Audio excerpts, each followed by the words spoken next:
வைகாசி மாதத்தில் திரௌபதி அம்மன் கோயிலில் தீமிதி விழான்னு சொல்லி அந்த ஊர் பெரியவங்க எடுத்து நடத்தினாங்க.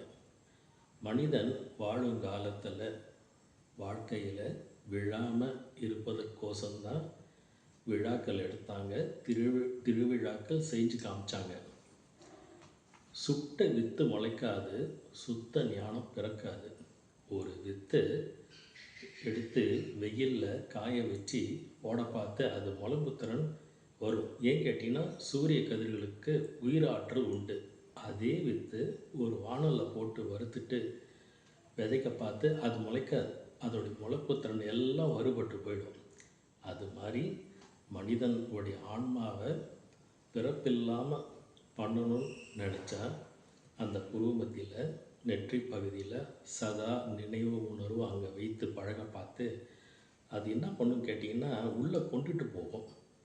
அப்படி கொண்டுட்டு போக பார்த்து பழைய வீடுகளில் பார்த்தீங்கன்னா வாசக்கால் 2 பக்கமும் விளக்கு மாடன்னு வச்சு ஒன்று கட்டுவாங்க. அதில் சாயரச்சில் அந்த விளக்கை ஏற்றி வைப்பாங்க.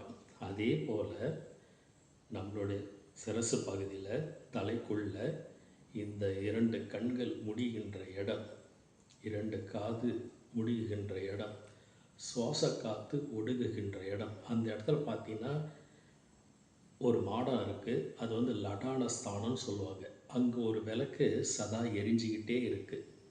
அந்த விளக்கு எப்போ நின்று போதோ அதே விளக்கு தலைமாட்டில் ஏற்றி வச்சாங்க.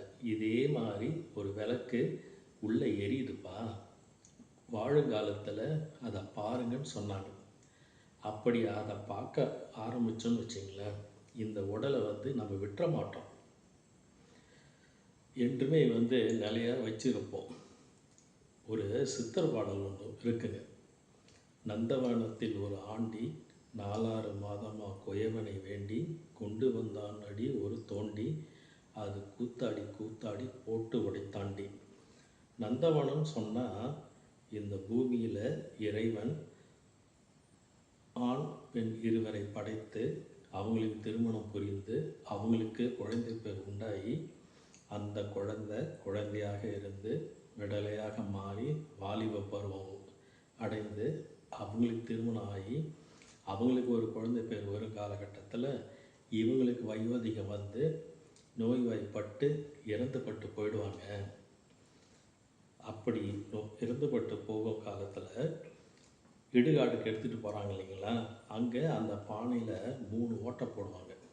வாழுங்காலத்தில் கண்டதையும் பேசாத, கண்டதையும் பார்க்காத, கண்டதையும் கேட்காத, நீ கண்டதையும் பார்த்துக்கிட்டு கேட்டுக்கிட்டு பேசிக்கிட்டு இருந்தினா இந்த பானமாக இருக்கிற இந்த உடம்பு போட்டு ஒரு நாளைக்கு உடைச்சிடுங்கப்பா. அதனால் இருக்கிறவங்கெல்லாம் பார்த்து தெளிவடைங்கன்னு சொன்னதுனால தான் அதுக்கு பால் தெளின்னு சொன்னாங்க.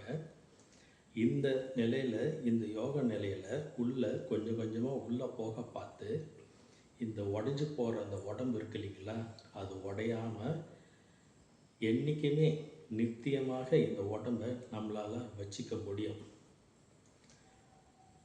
இந்த அறிவு விளக்கமெல்லாம் ஆலயங்களில்